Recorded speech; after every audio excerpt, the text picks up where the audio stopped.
I'm looking forward to showing you how to create a histogram in Desmos. It's pretty quick and easy, and it's something that gives you quite a bit of flexibility, which is fantastic. Before I do, I want to set up the scenario. A number of years ago, we went to Mexico. I loved the food. It was so good, and I gained a little more weight than I wanted to, and so when I got back, I decided to engage in a 40,000 calorie caloric challenge. The only calories that counted were calories like on a treadmill, on an elliptical, et cetera, et cetera. So this is real data that I recorded over that period because I wanted to keep myself accountable and make sure that it happened. I had like a rolling tally and then also a countdown to see how far I had left to go. And so for instance, on December 2nd, I burned 750 calories on the elliptical. So great. We're going to work with that. We're going to do that in Desmos. I want to get you into the habit of thinking in terms of like bin width and how many bins do you want to have. I've created this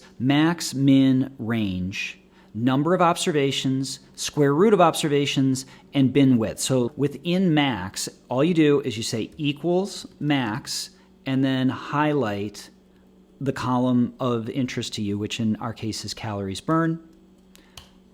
There we go. There's 1320. How about min? We're going to do the same thing. Well, 0, because there were plenty of days, as we will soon see, that I didn't go at all on the elliptical or the treadmill. And then there's range. Range is just max minus min. We'll learn about it later on in the course formally, but it's not too bad. Just what's your highest data point minus your lowest data point? It's 1320 total calories between the biggest day of calorie burn and the lowest day. Now, number of observations. The way I'm going to do this is equals count. Let's head on down. This is a lot of prep for doing something in Desmos, but again, I just want to get you into the habit of thinking about your bin widths. Now, a rule of thumb is that you take the square root of the number of observations. You can kind of eyeball it and say, well, the square root of 64 is 8. But just to show you a good way to do this, you say equals round, because we just want to round up or round down, and then square root, SQRT, and then we'll put in this value up here. Well, that's a lot coming at you. And that's 8. So finally, like, well, how wide would these bins be? What we can do is we can take the range divided by the number of bins. And it would seem that if we wanted to exactly adhere to this, we would have 8 bins and 165 calories would be the bin width. And that's kind of a nice thing to prep ourselves as we go into Desmos. Well, with all of that out of the way, let's now get to the gravy. Let's get to the good stuff. I'm going to highlight this data column. I'm going to copy paste it. I'm going to go over to Desmos and then create a variable. I'm just going to create a variable D1, like my data variable, equals, and then I'm going to just paste Command V, Control V, and it says 62 element list. It tells me that, how long the list is. And from there, I am going to say histogram D1.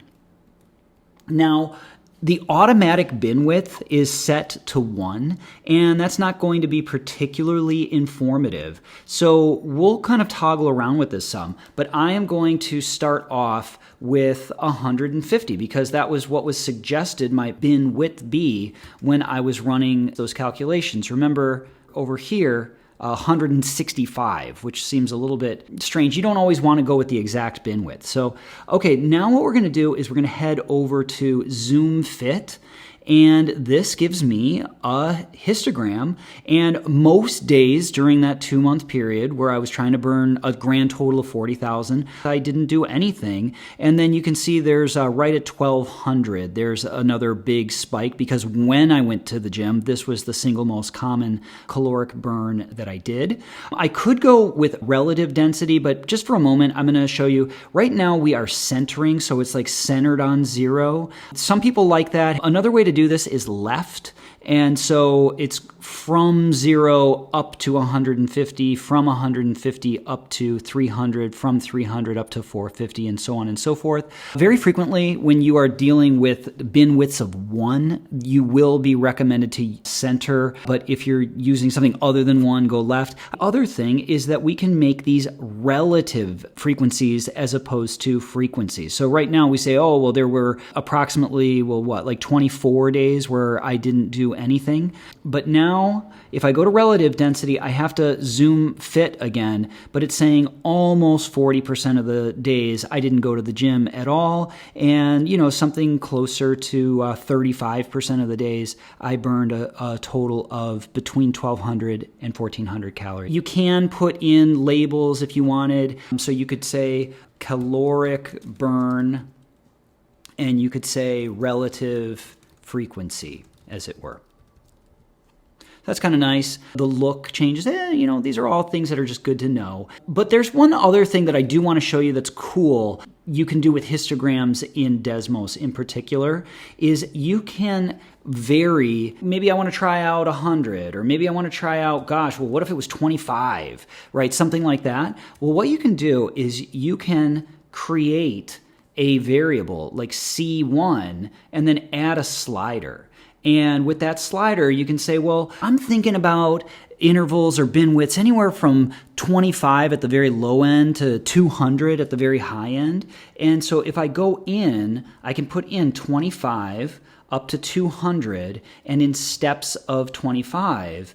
And this slider will show me different bin widths for my histogram, just to get a sense as to maybe which one works best for my purposes. Remember back here when we were looking at this introducing histograms, it said that the recommended bin width was 165, but that's just if we're following the rule of thumb. You may have very good reasons to go with something different. So anyhow, this slider tool allows you to quickly toggle around and decide which visual representation of the data you find to be most appropriate.